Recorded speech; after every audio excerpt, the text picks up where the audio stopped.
All right. So, hello everyone. Welcome to another episode of the Village Project, where we talk about raising successful children takes a strong community. And I I have our special guests here, Chris and Christina Elledge from Real Life Mentoring and Fahrenheit Mentoring. Which is the best way to describe or name your business? Actually, on the website, it's Fahrenheit real life mentoring. Okay. Yes. All right. And so I'm your host, Michael Hodges, and the community father. And we also have Nicole Reed, our amazing co-host. Each week, we have real conversations with real people, parents, teachers, business leaders, and everyday heroes from the community who are committed to helping others become who they were meant to be. We share habits, strategies, and hard-earned wisdom to empower others as parents and strengthen the foundation of our families, one episode at a time. So we're going to go ahead and get into it. And we're just so excited to have the both of you here. Um, uh, can you start off by telling us a little bit about your ministry? And I do know that there were 6 areas that were like the key pillars of what you guys do. Can you tell us a little bit about that? You want to start? Sure. Okay. So at Fahrenheit Real Life Mentoring sort of was born out of our desire to uh, give tools to people like we didn't have. So we came out of dysfunctional families and uh, could have benefited greatly from having a mentor, a discipler come alongside us and teach us the way of Jesus. We are well experienced with this hard-earned wisdom, Michael. I Mhm. love that phrase. It's interesting. As soon as you said that, we both started writing that down. Because I Yeah. think that's what mentoring can do is what I've learned the hard way I can give away to someone younger who doesn't have to have it hard earned. They're going to do something else hard earned. But anyway, Yes. so Yes. Fahrenheit Real Life Mentoring is born out of the desire to teach real people how to connect authentically, holistically, to make really strong followers of Jesus. So you want to talk about those 6 areas? Yes. I mean, they are ingrained in my brain, guys. So the reason they're so important to us because we weren't given those things.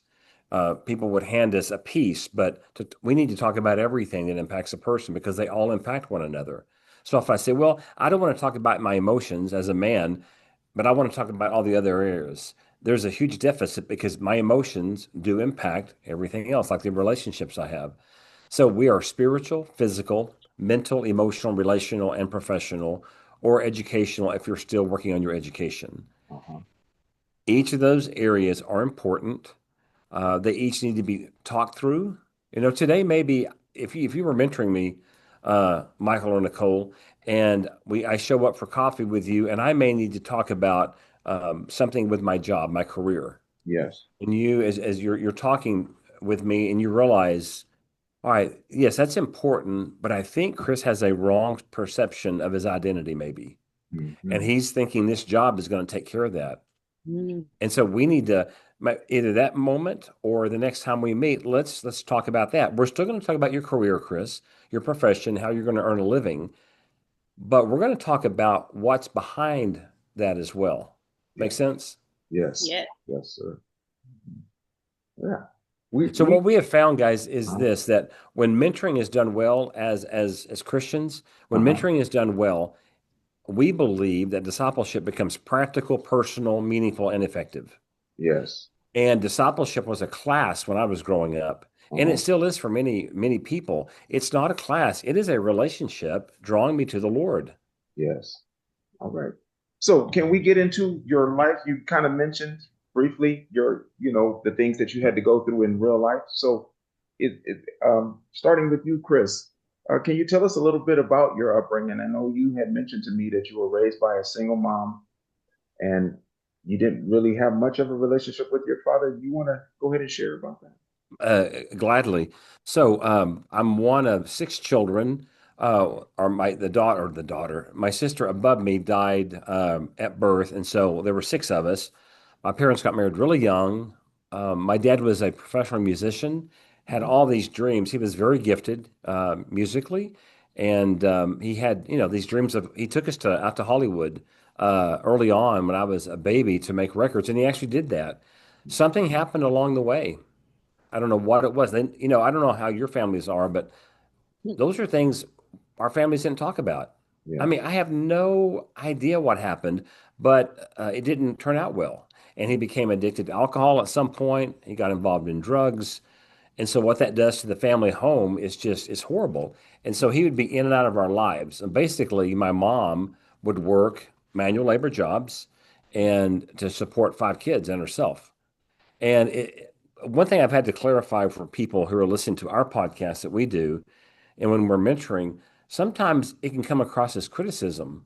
Hmm. But I can tell you, I have forgiven my dad. He passed on many years ago. Hmm. Uh, but my dad never changed, but God changed me. Yes. So when I talk about my dad today, and I talk about, well, he was an addict. That's just a fact. That's not a criticism. Yes. And when I say my dad didn't know how to be a dad, that's not a criticism. It's just a fact. I'm Yes. wearing a striped shirt today. That's a fact. Were Hmm. you going to say something? I just say we like to say to people, share your story, be truthful, but it doesn't need to be an indictment on Yes. other people in the story. So that's what we say too. Yeah. Hmm. Yeah, so raised by a single mom, we moved 18 different, I lived in 18 different houses or apartments by the time I was 18 years old Yes. in one, two, I think four different towns Hmm. in two states. And so that's a snippet of my of growing up. And so what happened, um, there was always loss of a home, of a school, of a bicycle, of a bedroom, of friendships. And nothing was, we were never prepared. Yes. There was never, let's sit down. Hey, we're moving in 2 weeks or maybe a month, or we're considering moving in 6 months. That was not on the radar in our family. Yes. We were in survival mode. And so you may come home from school and we're moving tomorrow or we're Yes. moving next week. And so what happened, there's no closure. Hmm. And you don't realize you're doing it as a kid, but you just push through. You push through. And then you're not realizing, you don't have words for it, but you're constantly dealing with loss on some level. And Hmm. so what you can do, and I did some of this, you build up this resistance to getting close to people and going, well, this is good. I literally had this mentality up until I was an adult.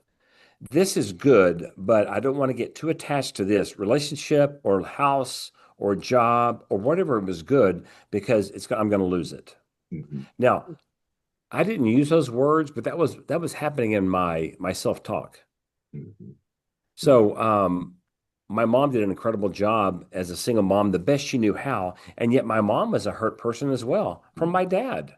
Yes. And so there were many things as I look back, I don't remember having conversations with either parent about my life. Hmm. No one to talk to about how you're feeling and what you're thinking about.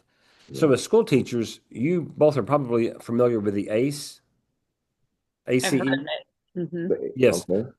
we were introduced to that probably 3 or 4 years ago. We both took the assessment. I think I scored Okay. either a 7 or 8 on it. Hmm. And what that tells you is that there was a lot of problems, and I should not be a healthy man today, Hmm. but because of the Lord I am, and because of a lot of hard work. Yeah. So we moved around a lot. Yeah. What else comes to mind Well, you would like to ask? first of all, I just want to thank you for sharing and being so open about your life. And there were certain things that really resonated with me because I can relate to them as well. That's like one. My mom, before I was born, she was incarcerated and gave her life to Christ. And now when I tell others about that, it almost feels like they kind of look at me like, why are you throwing your mom under the bus? Why are you putting her this? But my mom has two books. Well, she'll tell you that about herself and more. You know what I'm saying? So it's just part of it's the facts. Hmm. And it's really the thing to me that leads to not just your own healing, but the healing of those who are listening. And Right. then I just wanted to ask you real quick, Chris, because you mentioned about moving around a lot. And so this is more of a curiosity. Um, did you find it hard, like unpacking bags and boxes and decorating your room because of that? Or I hear what you're saying. I understand exactly what you're saying. Well, why do I need to decorate, get it in place because it's going to be gone anyway? Yes and no. There's a piece of you that you want we're supposed to desire this, a sense of home base, Yes. right? I Hmm. know God instills that in us. And so actually aesthetics have always been important to me, even Yeah. as a boy. So I would say I did pretty well making my space Uh-huh. good while we had it. Okay. But if I but knowing is probably going to change. I used to brag about loving change. Yeah. Okay, up into my adulthood. And about 10 years ago, the Lord humbled me, said, Chris, you don't love all change. You love change that you initiate. Change that is thrown upon you, like how you grew up. You don't love that Yeah. because so much change was forced on me. And I Yes. tell people, oh, I can deal with change great. I love it. No, I don't. Not Hmm. all change. Okay. Yeah. You know, before I ask you, Christina, about your life, I did want to talk about the three pillars on which we stand, the Village Project. And so Nicole is going to help me talk about the three pillars. And I mentioned them to you, Chris. The first is the solution oriented mindset. I'm sorry. And so basically, that's where we kind of focus on finding answers rather than dwelling on the problems.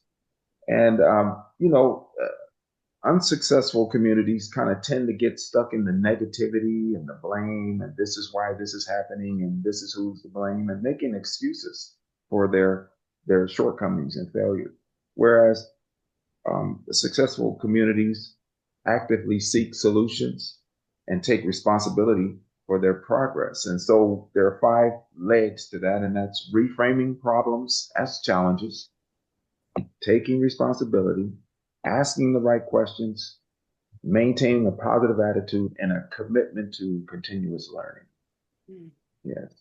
So, And I wanted to bring up something uh-huh. too, just because of our short time that we've already talked. I noticed that Chris and Christina talked about saying what the problem, for a better lack of words, is, and I think that calling something that you see what it is by name allows a little bit of that healing to occur. And so when we talk about the solution oriented mindset, if I'm struggling with addiction, then I want to say, yes, I'm struggling with addiction so that I can name it and then move on from there. It's not my identity. It's not who I'm wrapped up in, but it is a problem and I need challenge. I need to face it and I need to come up with a solution for it. And so I kind of just see how you guys have already brought that mindset of, okay, here's the problem, this is what we call it, now let's find a solution for it. It doesn't make you, but it is something that's a challenge for you. Mm. And so the next pillar is the power of community. Mm. So, and we believe in sharing habits, sharing strategies, and then rolling up our sleeves and going to work. And we believe that in our community, we have everything we need. But yet we are reaching out to you, and you're from a different community. And to me, that's just a form of a bigger community. Because in reality, we really are all one community. Yeah. And so hopefully this is not the first time that this happens, where we go outside of the community to find help and solutions. And so that you have anything you want to add about the power of community, Nicole? Yeah, I just want to show that it goes beyond just the walls of our typical community, and I hope that our listeners, our viewers, are able to see that we're not just stuck in the Antelope Valley. We want to make sure that we go outside and we look for resources, and we understand that it is a broad community. The people that we are talking to and gathering ideas from doesn't have to be limited to this one spot, and so I hope that people are able to see those kinds of things, that it does. It takes a village, and my village might be across the United States or in a different country or wherever that might land me. Yeah.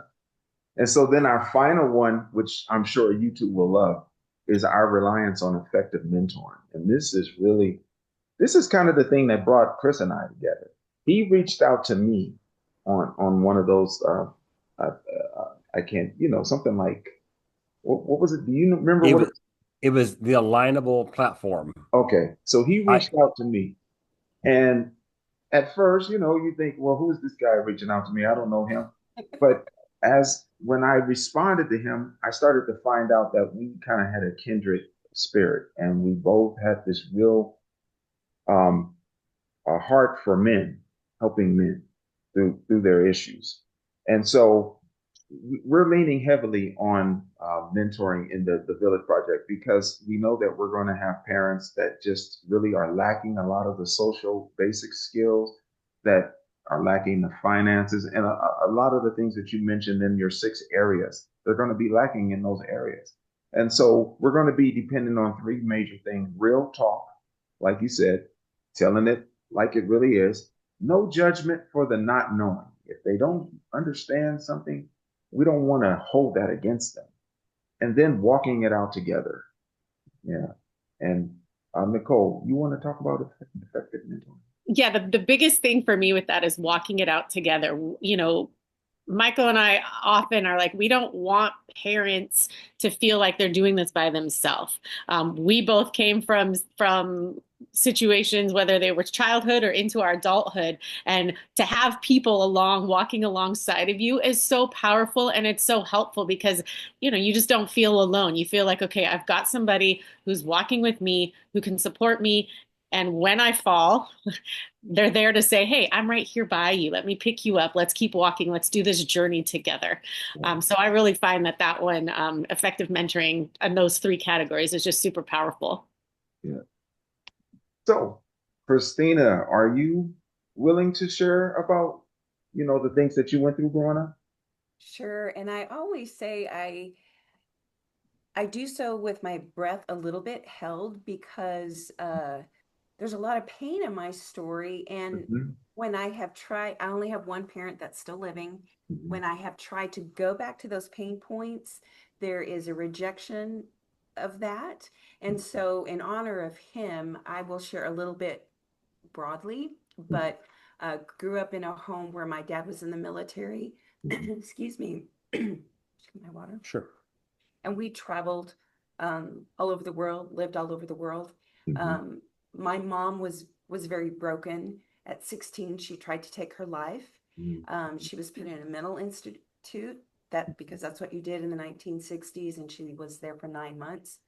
Um, and she suffered electrical shock treatment. And 2 years later, she was married to my dad. And a year later, she had me. So she was a 20-year-old woman with a lot of trauma and a lot of stuff that's the world I entered into. Um, for whatever reason, I just receive it as the Lord's blessing. My mother had this attitude. She was a farm girl from Kansas. When she married my dad and they moved all over the world, they adopted this mindset that we are going to be learners wherever we are. And what that did is it opened the door for community. So those people who came into our lives who couldn't see behind the closed doors, they became lifelines for me. And so one of those communities, when we lived in Montana, I was in early grade school, a Christian family who had lots of family members took us under their wing. And so, whatever was going on at home, my mom suffered from mental challenges, and my dad was very, very passive. And so, as a 7, 8, 9-year old, I'm scratching my head. Things don't make sense. Why is mom behaving like that? Why is she saying this to me? We had this larger community that gave me sort of a true north, like, wow, this is what it means to love God. This is who God really is. So that made a huge impact on me. Yeah. When I was 17, we were living overseas in Turkey. My mom suffered a stroke. She was sent back to the US, and my dad. And my sister and I were still in Turkey. That was a real pivotal point because at that point, my mom could not maintain normal life. And I stepped up to become the second parent in our home, which was fraught with a lot of issues because 17-year-old daughters should not have to be the mom in the family. I had a Yeah. younger sister who was 5 years younger. Um, Lots of stories that are yeah, filled with a lot of trauma.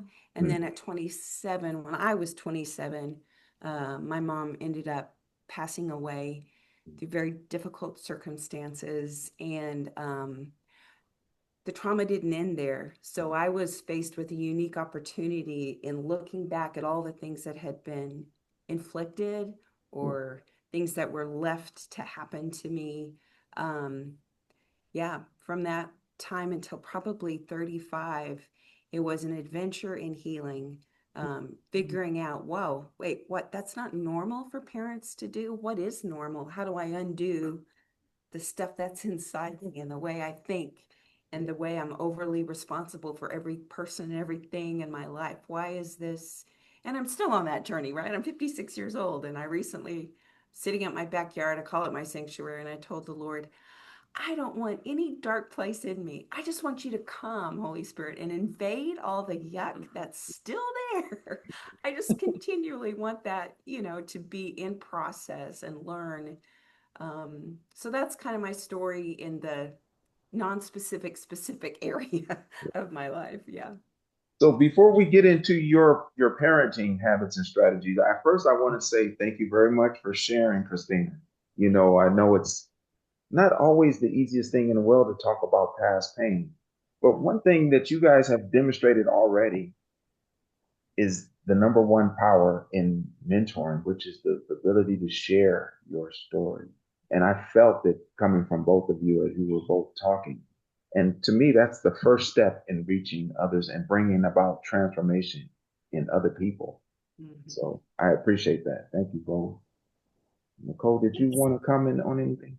No, I was just again just watching the two of you share your stories. It's such a healing that I see in you guys that have just brings a sense of awe and just kind of like, okay, this is what I would like for people to see and to understand that it does really help to just share and help people know that this is the way that it is, and it's okay to tell your story, and it might be messy, and you might have to dance around a couple of things, but this is you, and Yeah, it's real. So thank you so much for sharing that. yeah, Oh, I had a friend years ago say, sweet, sweet girl, people will never, ever, ever relate to you in the things that you're good at, your strengths. Those are things that they admire. But you share the weakness, you share the ugly parts, and they say, see how Jesus redeemed that. That's what will bear much fruit. And so when I take myself, it takes a lot of humility to say, I am messed up. But it certainly makes room for people to go, oh my gosh, if Jesus did that for you, come what on. Yes, can he do for me? Yeah. yes, well, and there can be a misconception, especially when you, as mentors, and we do it all the time, and we train people to be mentors. A misconception can be this: oh, you have it all figured out and you've got it all together now. So you had a tough beginning, but something happened, and now you're good to go. You guys know life doesn't work that way. Mhm. It's you get past and you're healed of certain things, but we're human, and there's always another challenge, Yeah. or yes, there's a revisit of something, right? Mhm. yes, I think I shared with Michael in the past. There was something, the fear of loss used to live with me and control me, and God healed me of that. But you know what it does now? It still visits me. I'd much rather deal with a visit than something that lives with me and controls me. So it's like, you hear someone speak on stage or write, they wrote a book, and I've overcome this, and our brains want to go, wow, life is great for you now. Mhm. But if you talk to the people who've written the books, who are on stage speaking about their past, they'll tell you, if they're honest, okay, yes, that's in the past, but this is still a challenge. Yeah, This is correct. still a struggle. It's just how it is. yeah, yeah, Yes, thank you for bringing that up because that is true. And a lot of times people see, oh, they've worked through that or it's gone. It's no longer part of their existence. And reality is it's there. It's an everyday battle that you get up, and I love how you put it so poetically that it's a visitor. It comes and visits, but it doesn't resonate and stay and live there. yeah. And I think what makes you effective mentors is the fact that even though you still may have certain things that visit you, you now have developed effective ways of dealing with it. And I Mhm. think that's where the mentoring aspect comes in. Now you can show others this is what you need to do to deal with this issue that's constantly and is going to be there. So thank you for that. So I do know that you guys have daughters. How many do you have? We have three daughters, Okay. excuse me, 30, 25, and 21. Okay. And Chris, in our previous conversation, I got to tell you, man, you had so much to share regarding effective strategies, and so I'm going to mention some of them, and then I just kind of want you to elaborate. And see, I'm wondering, what did I say? Right. So I'm What going to were remind those? you. I'm going to remind you because yes. So you you started off by saying always be transparent and honest. Yes. And so kind of elaborate what that looks like. As a parent, is that what you're referring to? Yes, as a parent. Yes. Always be transparent and honest. Well, I guess what I was when I talked about that. Well, again, in my family growing up, we didn't talk about anything. So Hmm. as a dad, there's a problem. We either can I can ignore it and Hmm. it just festers and gets worse and it damages my daughters. They may not say anything about it, but down the road and underneath it's building. But if I can be transparent and honest to say, look, here's a problem, and it may be me with the Uh-huh. problem. Uh-huh. Another aspect of I probably mentioned with that was this. I knew the Lord said, I need you to confess and apologize when you Yes. blow it as a dad. Right. Because I grew up with parents, and again, this is not a black mark. That's part of how the culture was. If you were the parent, you were always right. Yes. And if you made a mistake or you blew it, you sinned against your children. My parents, it was not even a mindset that you go to them and apologize to them and say, would you please forgive me? And I'm going to make it right. It was like, I'm your father, I'm your mother, this is how it is. And Hmm. I thought, and I knew that I knew that did damage to me growing up because what it does, you don't get as close to your parents as you should be able to be. Yeah. So I thought, I don't like humbling myself before my daughters. I don't Hmm. like blowing it, but I do. And I have to make it right for the relationship. Okay. Is do not be in denial. Is that part of that whole transparency Of thing? course it is. Okay. Of course it is. I remember making a sarcastic remark to my wife years ago Hmm. and to my daughter as well. And my wife held me accountable and she said, what she had done something that I imagine this in marriage. The spouse does something that irritates you, right? Hmm. It does happen. And we have a strong marriage, but we walk through challenges together. She had done or said something, and it wasn't right for her to say or do it, and it irritated me.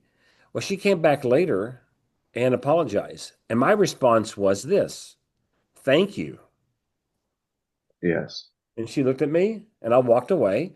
And then my daughter had done something and she apologized too. And I said, thank you. So my wife had the courage to come to me later and say, I have a question. She goes, something seems off. You accepted my apology, but it sounded weird. I said, no, it's good. I Mm. knew what I was doing. Talking about denial, I use sarcasm in my thank you Mm. to try to make my point. Do you follow me? Yes. And I had to come and say, wait a minute, I am sorry for using sarcasm in my quote, thank you to Uh-huh. get my point across. Yes. Wow. You Well, know, to piggyback go on ahead, Christina. his asking the girls for forgiveness. Uh-huh. Those sweet little girls, when they were little, they would say, well, Daddy, that's okay. And he'd go, no, it's not okay. The way Hmm. I spoke to you is not okay. Hmm. But we're all human. So that's why I'm asking you for forgiveness. Like, Yes. because they were so quick to forgive their dad. And he was like, Hmm. no, no, no, no. It's not okay that Yes. I acted that way or said this thing. But we're all human. And so that's why I'm Right. apologizing to you and asking for your forgiveness. I just Okay. think that was huge. Never making excuses for treating someone with disrespect, Yeah. Come on now. Yes. owning it. Mhm. Yes. You know, Powerful. that's a powerful part of mentoring as well. And what you're basically demonstrating is it's not just the strategies, it's the heart and the delivery behind the strategies. Yeah. Because you could take a strategy and misuse it the way you were just talking about. And so it's important, especially as we begin to mentor in the community, we want to always have that heart and the delivery behind the strategies that we're using to help others. That's So thank good. you for that. Hmm. You said, and when you said this, I thought to myself, this sounds a little bit cliche-ish because really, do people really do this? You said, you guys ate dinner at the table, not around the TV. And so, can you elaborate on why you did that? It's interesting. You do things in life sometimes and you don't even really think about what you're doing. You're just doing it. And Uh-huh. you look back and you go, wow, that was a really good thing we did. Yeah. We our family was strengthened out of our ignorance in some ways. Mhm. But we would sit around the dinner table for the most part in the evenings when the girls were young and have dinner. And it wasn't always deep conversation. But you were connecting as a family. And when a 3-year-old knows she has a voice at the dinner table, it does something inside their soul. And then they turn 6 and 8 and 10. Do you follow me? Yes. Full disclosure, we probably did it because it was cheaper just to make a homemade meal than buy a Uh-huh. frozen pizza. So I'm like, okay, we're gonna make meals that are cheaper and cost effective. But over time, and we didn't have cable when the Yes. kids grew up, and they still harass us for that one. But Mhm. dinner dinner time was important to have real conversations. Even now at their ages, one of our daughters just started dating somebody. She wanted to have a family meal to bring him into that setting. Mhm. Over time, that dinner table became our altar. They Mm-hmm. brought Yes. friends in there, and boy, that it became, I don't know if we set out like with this initial strategy, Michael, I but don't know that we did. it's one now. Yeah. Mhm. And I can tell you, and this is not being arrogant, Yeah. God has blessed that table. I mean, we've moved around before, Uh-huh. but when we come together around our dining table with family or friends, there's something special about it. And there may not be deliberate conversation all the time, but the atmosphere says something that I'm Yeah. glad to be here. It feels good to be here. Yeah. Yes. It's inviting, it's warm, it's welcoming. It's one of those things where, you get to just really hear people out. There's no distractions, other than just, and especially if it's a circular table or even a square, everybody's got a place. You're sitting in an area where everybody's looking at each other. Nobody's standing up or feeling like they're over empowering somebody else. And how awesome to know that looking back, you're like, oh wow, that was an awesome thing that we did. Well, it's also effective passive mentoring. So Uh, what emerged is all three of my daughters are gathers of people around their tables, right? yeah. So their tables may be, with a roommate shared over cardboard seats or whatever, but that meant something. It bore a lot of fruit in their lives, and they do the same thing. Mhm. And that's been really, really sweet to see that passive mentoring. They saw the benefit in their own lives. They do it now. Our oldest daughter is the one of our 3 daughters, the only one that's currently married. But she and her young husband, they purchased this huge table. And I'm Mhm. thinking, guys, I'm thinking it's so big. Why such a, but they fill that table all the time. You know Mhm. what? They live about 45 minutes from us. They don't fill it because we tell them to. Yeah. They fill it because it's in both of them. Yeah. And people feel valued around that. And Michael, one thing I probably told you connected to that, when our girls were little, we called it Friday night in the big town. Oh yeah. Uh-huh. Okay. And so we'd put a quilt on the living room floor and we'd watch a movie. That's when you had DVDs. Uh-huh. And we'd put a DVD in and we knew this just are the 5 of us, our 3 girls and us. And we'd have nachos normally. It was nacho Yeah. night, but we called it Friday night in the big town and no one else had access to that time. And the girls knew over time, this is secure for us. And it doesn't sound like a big deal, but when a child knows mom and dad, because we were always giving to other people in our work. Mhm. Friday nights, it's just going to be us. Yeah. And those still resonate for all of us. Yeah.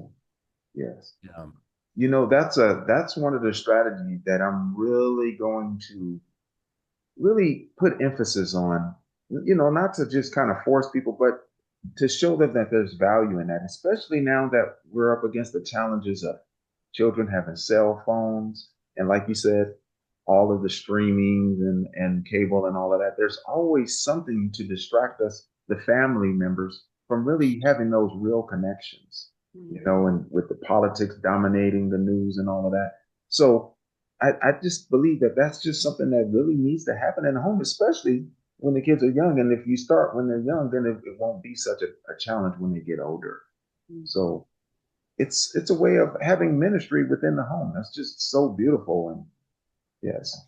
I have a question about that. So when the girls became teenagers, how did that look different? And did they fight you on wanting to do those Friday night in the big town? Or were they like, yes, this is what we want to do? How did that look? Nicole, that's such a great question because when we started it, nobody was a teenager. However, I think we just had to revisit the rules as a family and go, okay, so what does this look like when an eighth grader has a whatever, a sleepover or whatever? And so I think sometimes we said, okay, we're going to do Friday night on Saturday night this time, or you can invite a friend over. You're not going to go there, but they can join with us. We just had to be real flexible, which for me, I'm a rule follower. I like a good structure and a plan. So we were just like, okay, just because it may be different doesn't mean the whole thing is going away. We're just going to have to bend and flow and be flexible. Yeah. That's a great question, Nicole. And Thank you. so our youngest daughter is 21. She lives at home with us still. The other two live about 45 minutes away. But so we don't have Friday night in the big town anymore. It's Mm. just us, of course. But when we do get together, our daughters and son-in-law, they want to be there and they want to gather around the table. And usually they say, can we bring this friend with us? Can we bring this friend with us? Mm. And so that, thank goodness, that DNA was instilled in them. Yeah. It doesn't have to be just like this anymore, but we know the purpose of it now. Wow. Nice. And we want that. We had a couple of brothers, young men who are brothers over last week for dinner. We don't know them well. We don't know, they don't know us well. They spent 4 hours at our dinner table telling us their story. And our youngest daughter was there, and we had the best time. And you go, if you can look at it this way, we've got maybe 3-4 hours together. Let's try to block out the rest of the world.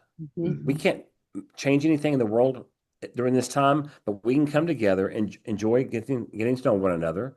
We Yeah. can hear one another's stories. We could pray over people. We can enjoy some good laughter, talk about whatever. And then that time is sacred in a sense because you go back out into the real world. Yeah.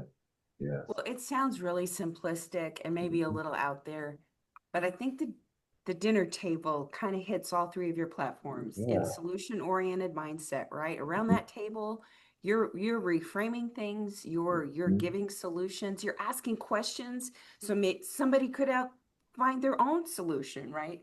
Yeah. But it's that power of community. You're Yeah. instilling, hey, this is our safe spot, and you invite other people into that community. That's what has happened. Our girls have invited, when there was a period of time we lived overseas, and the girls would invite other people from other cultures around that dinner table. Mhm. And they went to a school where there were people from 32 different nationalities, and most of them were diplomat kids or international bankers. They had everything they needed, but they didn't have a dinner table Yeah. experience. And so they'd come to our house and eat our little American food or whatever and be like, what is happening here? But they Mhm. wanted to come back. So, and Yeah. then that reliance on effective mentoring, families can mentor what it looks like to be healthy families for Yeah. other people. So just think the dinner table in its most simplistic form hits all three of the platforms. Amen to that.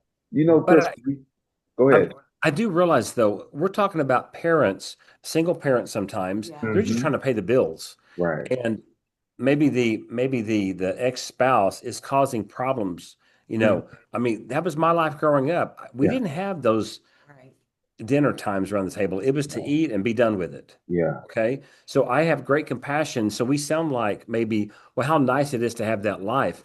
We didn't have that. Mm. We were able to create it, but I realize there are so many situations just trying to provide for the food on the table. Hmm. And then the mom has worked so hard and she comes home and tries to prepare a meal. And then the last thing I would think is, I don't have the mental energy to ask my kids how their day was. Yeah. I understand that. Uh-huh. Yes. Yeah. And to second that, parents that are watching this, it's okay to have the hot dogs at the dinner table with the kids. It's okay to just tell your kid, I'm tired, but I do want to hear how things are going. Mhm. So understand that even though we're talking here about this grandiose, so it might seem to some of you, it's okay to do those things with the mac and cheese because I'm telling you, the kids will come. The kids love to be around the table and they love to just be in your presence. And so just do it. Just start small. Yeah. And I think it's just intentionality. If you go through the McDonald's drive-through and everybody's in the back seat and you go, okay, everybody quiet. Johnny, what was the best part of your day? There's some intentionality around that minivan or Yes. whatever, Yes. Yeah. So Very true. Very true. Thank you. It sounds like we could dedicate a whole show to the dinner table topic because it really is. And it does cover a lot. In fact, first of all, Chris, I got to say, when you first told me about it, I immediately, you know, cleared my dining room table because I was using it to put a lot of my work on. Mhm. And after hearing that, I was like, you know what? I need to make sure this table is available just in case that opportunity comes. I And love so that. I Mhm. cleared it. But I also want to say that I read a technique in the book called Parenting with Love and Logic. And it talked about the importance of getting to know your children's friends, and the dinner table. What better way than the dinner table? But it needs to be something that you establish. And so, Michael, I'm going to give you a homework assignment. okay, Order okay. Amazon. There's a game called We're Not Really Strangers, and Mm-hmm. it sits on our or it sits in our dining room. Mm-hmm. And there's 3 different levels, and you ask questions about what do you think my favorite subject in school was.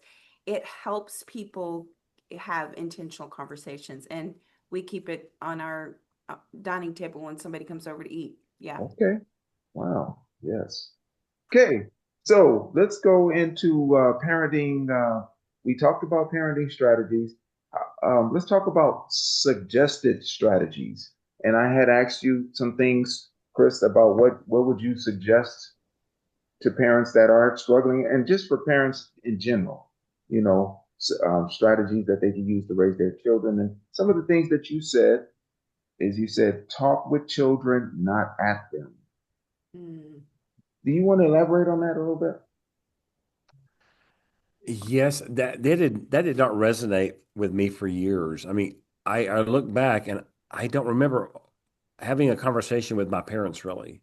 Mm-hmm. They talked at us. Again, that's not a criticism. That's just how it was. So Yeah. my youngest daughter, I probably told you this story, 21 years old, probably about 2 years ago, she asked me, "Hey, Dad, tell me about some conversations you had with your dad growing up." Mm-hmm. I thought, I've never been asked that. I've never even thought about it. And Mm-hmm. I thought, and I thought, I said, I don't have any. She goes, Dad, you talk to your dad. I said, no, Libby, you have to understand how you and I talk. We have a conversation. That wasn't how I was raised. My Mm-hmm. parents spoke at me. They told you things to do and not to do, but Yeah. to sit down and have an ongoing conversation. So that's really important. And so we have a grandson now. He's a year old, a little over a year old. Mm-hmm. And I'm learning to look at that little face and talk with him. Mm-hmm. You know what I'm saying? He Yeah. can't even respond back verbally yet, but he can in other ways. And I just learned to. Here's another example. Now, I was talking to my daughter Mm-hmm. sternly. My oldest was very strong-willed, still is. She has this personality like, if you want to get a job done, give it to her. Yeah. But when she was little, that we saw that strong will. And so I remember being in the car and she was going to try to be in charge. Mm-hmm. And I think my stepdad was driving the car, and I said, "Would you please pull over at this next parking lot area?" And Mm-hmm. I took her out of the car and I got on her level, and I said, "Young lady, you are going to stop this rude attitude. Mm-hmm. You're not going to be in charge of the whole car." And she looked at me with this, "Ooh, I'm so mad at you, Dad." Yeah. She didn't say a word. We get back in the car and she was completely quiet. And my stepdad said, What did you do to her? I said, I actually talked to her little face and said, Young lady, this is not acceptable. But I always told her, I love you. Mm-hmm. This is unacceptable, though. Yes. I think the skill that comes out of that too for kids is that they learn how to make their own decisions. And the reason why I'm saying that is because I kind of grew up in a home where I was always talked at. And so as children, we understood that our job was to just do what we were told. Yes. Never were we given the opportunity to make a decision on this, you know. And Yep. so I think there's a lot of levels to that, and there's benefits for the children. Nicole, did you want to add anything? Yeah, I was going to say, I think it creates a safe space for students to navigate, or students, for for our kids to navigate through their emotions and to say, okay, Dad just told me I am not going to act like that. Let me process and find out, how am I acting? Is it appropriate? Is it not appropriate? Dad got down to my level. He spoke to me. I understand. And so I really feel like that's just a safe space for kiddos to explore their emotions. Mm-hmm. Well, and at the same time, had he done that to our middle daughter, she would have been crushed and crying for 4 weeks because Mm-hmm. she's not direct communicate. Like Right, right. we'd have to explore, hey, do you want to tell me why you're throwing a fit and acting? And then we'd have to wait. And so just knowing your kid, Yeah. right? And Yes, knowing I was just how going to to say, yes. approach. Mm-hmm. Yeah. And Well, every kid is different, and that's what I hope people understand is that you can't. I was that strong-willed child, and so I understand. Like if listening to Chris, I'm like, yes, sir, I get it. Like I'm like, I understand. I will stop. But you're right. My little sister, she would have acted the same way that your middle daughter did, and she would have been in tears. So knowing your child is important. I was the strong-willed child. And so I'm looking at this strong-willed child of mine going, I know what you're thinking. Now, I yeah. didn't say that. And yet, guys, understand, even at my age, and my daughters are all young adults, if I'm not careful, I will point the finger and say, you need to, because I Yeah. see something that, oh, please don't do that. Or I think that this is best. And yet, I'm the Holy Spirit, I'm going to give the Holy Spirit so much credit. He says, Chris, guard your tongue right now. Mm-hmm. Don't tell them what to do. They Well, are an and let's adult. be honest, it's also his wife going, Mm-hmm. that they're an Mm-hmm. adult. And I've said the same thing to you. Yeah. Yeah, it's like if you're married, you can help each other. Like, look, you shouldn't have said that to them. They're an adult, and you Yeah. go, I know, but man, I don't want them to do that. Yeah. Yes. So You also said, there's always a mistake to make. uh-huh. Yeah. Yes. An You also apology to said, be given, a mistake Yes, to make. Yes. you said, don't make them feel like a project. And you would ask questions like, what would you like to talk about? So can you explain a little bit making anyone feel like a project? yeah, that goes. That's across the board. Any human being. Uh-huh. We won't say it. Many people won't, but people know when they feel like they're being treated like a project. Yeah. Mm-hmm. Um, I'm trying to think. I think I've learned just to ask people questions about themselves. But I enjoy it. I like going out for coffee with someone or sitting with one of my daughters or my son-in-law or somebody else I'm just mentoring and go, I want to know more about your life and then let them talk. Yeah. And I know that's not easy for some people, but I love doing that. And Yeah. so when you can do that, hearing someone's story, even if it may be a piece of it, they won't feel like a project.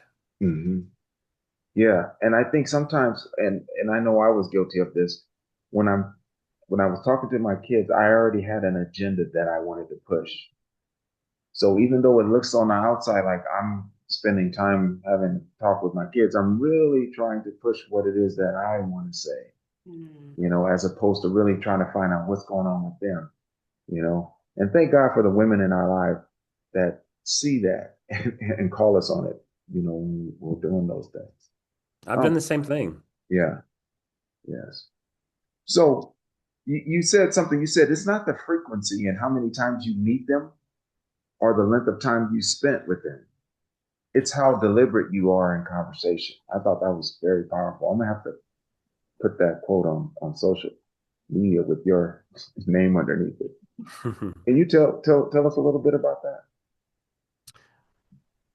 Here, maybe I get you to think about your own lives for a minute. Think about people that have been in your life for years, Mm-hmm.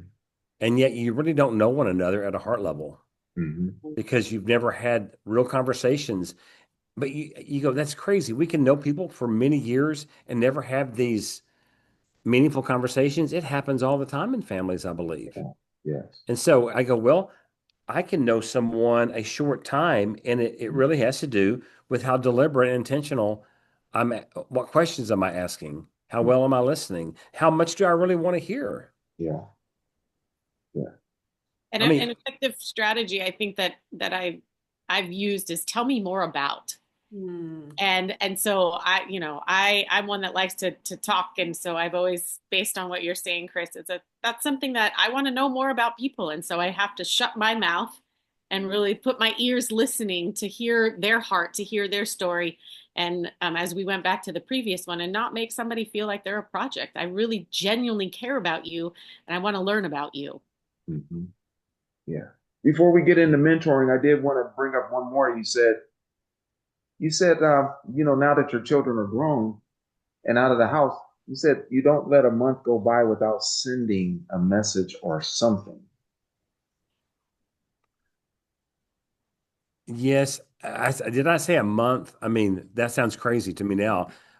Um, our daughters, again, different personality style. Our oldest daughter, we talk probably every day. Okay, She okay. calls us. Hmm. And it's not a needy thing. It's like, I want you to know about my life, mom and dad. I want you to know what's going on. Um, our middle daughter, not as much communication, but the communication we have is so real. Yeah. And our youngest daughter still lives at home with us. So I go, I have a choice. I can. Now, here's what happens in my mind sometimes. My Hmm. daughters are grown. They don't need me like they did in the past, and they don't. And that's healthy, right? Hmm. But they still need me and want me as a father. And yet, if I'm not careful, I will get busy and think, well, they're good to go. I Yeah. won't bother them.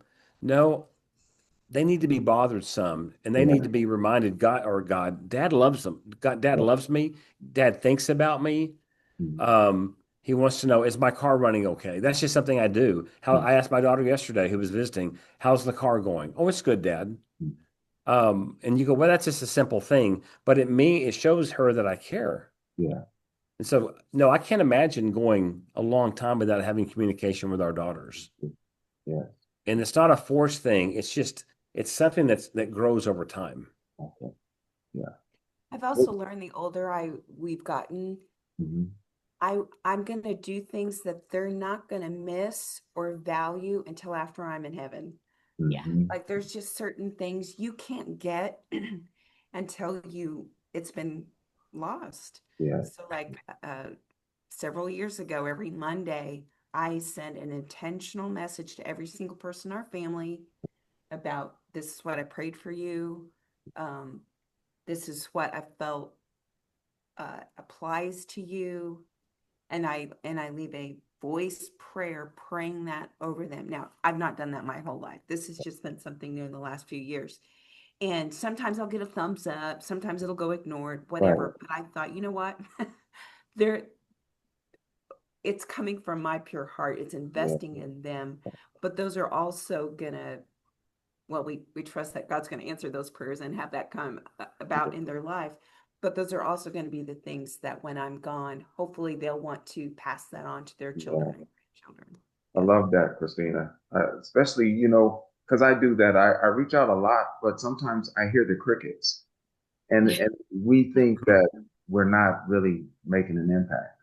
But then every now and then, somebody will come up to me and say, "Yeah, I really like when you did this," and I'm thinking, "Well, I didn't get any responses when I did it, but yet it made an impact, and I just didn't know about it." So I love the fact that you're doing that, and you're, like you said, it's the heart posture and it's the delivery, and it does make a difference.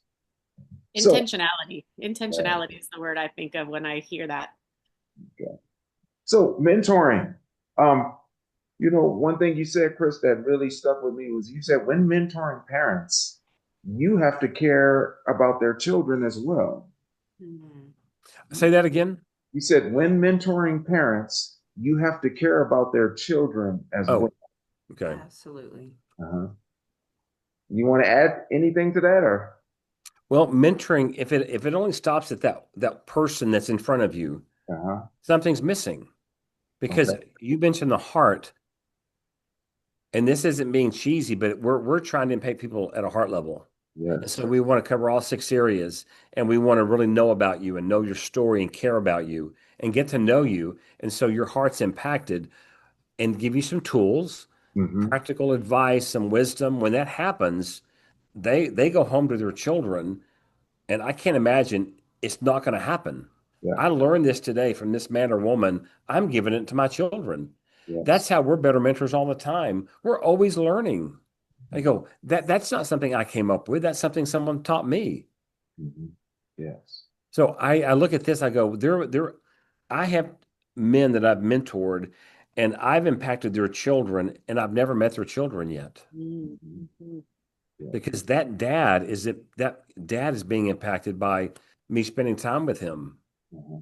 and his wife's being impacted as well. And I mean, hopefully your mentees will tell you that. Yeah. That's powerful. Well, Yeah. we were mentored. I was, but she ended up embracing our whole family by a lady when I was 35. I never really had a mentor to invest in me.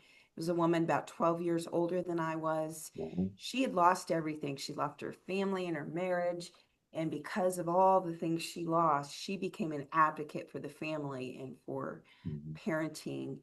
And she invested in me, and she loved my girls so well. It made me want to mentor somebody else so I could love their children as well as she loved mine. And she didn't see them as my children collectively. Yeah. She knew each one, and became such uh, a prayer warrior for them. And uh, it forever changed me. And so when we mentor people, I may or may not meet their children, but I'm thinking, when Jesus said, I want to make you fishers of men, he wanted them to be fishers of men for generations, to affect Yes. Yeah. generations. And Yeah. so I I take that serious, and um, it's forced me to do things and buy 7-year-old boys things at the Dollar Tree that I Mhm. would never do, because that's an investment, right? In the kid's birthday or graduation or whatever. So Because you're both in education, is that Uh-huh. correct? Yeah. Here, maybe a potential guest for you in the future is a young man we call our Austrian son. He's now 33, I believe, but Mhm. he's a school teacher in the Austrian school system, which is not an easy school system to teach in. Mhm. And he is making such a huge impact on those students and Mhm. in leadership as well. And he would be, you're talking about another culture. Sometimes people say, well, that works in this culture, but maybe not this one. Mhm. You guys have to understand this as educators. If you peel back the surface things, people are people. Yes. Uh-huh. Yeah. So I just say that I have mentored Philip for probably 12, 13 years now. Mhm. We live in different countries now. We Uh-huh. didn't at one point, but I'm never going to meet his students on this earth, more than likely. Mhm. But I get to have a piece of that because he'll send me a message and say, this is what happened with this person. Yeah. And Philip is the type of teacher that these students are saying, he teaches me a subject, but he actually cares about me as a person. Yeah. Yeah. Yes. You know, what we're doing here at the Village Project is we're kind of forming a group of people that all have different gifts and talents and specialties. And what we want to do is we want to facilitate parent workshops where we mentor these parents into a slow process of change. So I just want to share a couple of ideas that I have with you, and then you can elaborate on it. And this will be the way we end this conversation. Okay. But the one of the scriptures that God had given me was the scripture in Luke regarding Lazarus and Jesus calling him out of the grave. And then he said to the people around him, take off the grave clothes and release him, set him free. And so I kind of look at that. I kind of look at mentoring as that type of process where, and a lot of people would try to imagine that the smell had magically disappeared, but I like to think that maybe that smell was still there, and people had to decide, I'm going to go in, I'm going to do what I got to do to set this man free, and it may put me in a situation where I got to deal with a real heavy odor. And so to me, mentoring is kind of has that aspect to it where you never know what you're going to get. And some of these people have been traumatized, they've been hurt, they don't know some of the basic skills that you feel like they should know. Well, how are you going to deal with that? And I would like for just not myself, but the people that I'm working with to have that heart of, I'm going to go in there and we're going to do what we got to do. Set mm. this person free. Can you elaborate on that a little bit? Well, I think first my own self, I didn't realize I had burial clauses on me. I didn't Mhm. know there was another way. And so it took another mentor to go, girl, let's get these things off you. And once I Yeah. experienced freedom, I wanted more and more and more, right? And that's the Mhm. beauty of mentor. Yes. Sometimes you've got to tell somebody, you do know this isn't normal, right? Get Hmm. yourself unbound. So that's a Awesome. powerful aspect of Hmm. mentoring. But to speak to what you said, Michael Criso, refers to what's the name of that? It's a Clint Eastwood movie. Oh, the good, the bad, and the ugly. Yeah, yeah. Okay. That's it, One of my right? favorites. Yeah. It is. Yeah, God challenged me with that years ago. There was this guy's mentoring and he was getting on my nerves. And I love the guys that I mentor usually, but he Hmm. was just, I was like, he's driving me crazy. I think I'm done with him. I'm having that conversation in my head with God. And I said, really? Why are you done with him? He just keeps struggling with the same thing going back. And he goes, Chris, have you ever done that before? Now, God's never about shame, but it's about holding me accountable so I can acknowledge it and grow and move forward, right? And I said, God, I have. He goes, here's something I want you to think about. Mentoring sounds nice. In fact, when we tell people we're mentors, it Hmm. has a certain ring to it. And people, oh, wow, what is that like? Yeah. It's wonderful. It's painful. It's frustrating. It's ugly. It's all of it. So I had this image in my head from that movie. Unless you're willing to walk someone through the good, the bad, and the ugly, Hmm. you might not want to start the relationship and the mentoring because if you back out only while it's good, Yeah. but when it gets bad or especially ugly and you start pulling away, that's what they're used to anyway. Yeah. Yeah. Many people are. And you want to cause some damage, pull away from somebody when they're really Yeah. hurting. Gotcha. And again, it's like the world. Oh, I'll be with you and stick with you as long as you do these things. But if it gets ugly or out of my control, I'm done. Yeah. But it's hard sometimes. It really is. That's a perfect segue into the next point I was getting ready to make. Because the next point I was thinking about leading with the principle, and this is a quote that I heard that anything that promises results with uh, without requiring change is a scam. And so I had thought that if I could just kind of lead with that principle when I'm talking to my mentees, that I would let them know that this is going to require change, and change is not easy. But as I just heard you speaking, Chris, it leads me to think that we as mentors need to have that same principle embedded in our hearts Mhm. that change is not easy. And when you're mentoring, it's not easy. And so how are you going to address that?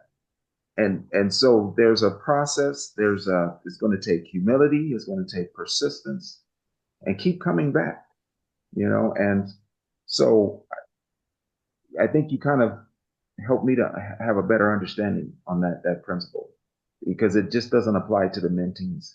It applies to the mentors as well. There's a process that we all have to endure, but I think there's a power in doing it together.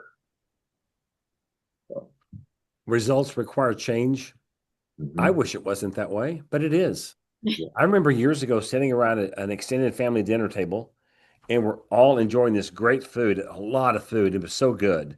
And we're eating, and somebody had a bottle of some kind of miracle supplement to help you uh-huh. lose weight. You Yeah, just take one of these and you're good to go. So we're yeah. we're, we're talking about this pill as Mhm. we're eating all this food. I just thought, there's no way. We Mhm. want to believe that. There's no way that's going to happen. I Yeah, cannot eat all of this all the time and take a pill and it's good to go. It's yeah, going to require me putting the fork down. yes, So that's yes, an example. I think, but you Yeah, said results require change. They do, and it's not easy change, yes, but it's worth it. yes. And I definitely. think if mentors look at that, Nicole, you'd said it previously about the walking alongside. I'm not coming in as the mentor with all the answers and here's these strategies. You just plug these in. It's going to be great, but it's a walking alongside because I have learned so much Mhm. from young women that I've walked alongside. But Yeah. sometimes the change needed is me, Mhm. Yes. attitude Yes. or Mhm. my approach or whatever. Yeah. I've said to Michael before, I said, I love when the mentor becomes the mentee and the mentee becomes the mentor. I said, that's a beautiful, beautiful thing when that happens. And I said, I can't wait for just to see that process and that journey that happens alongside people. Mm-hmm. Wow. If I need the title of mentor, I tell people that, then there's a problem from the beginning. I don't Mhm. need the title, but man, if I can give to you and you have the confidence and the courage and the experience to start giving me some things, Mhm. Yeah. that's an incredible experience. Yes, yes. Wow. Wow. I thank you both for sharing such wealth with us.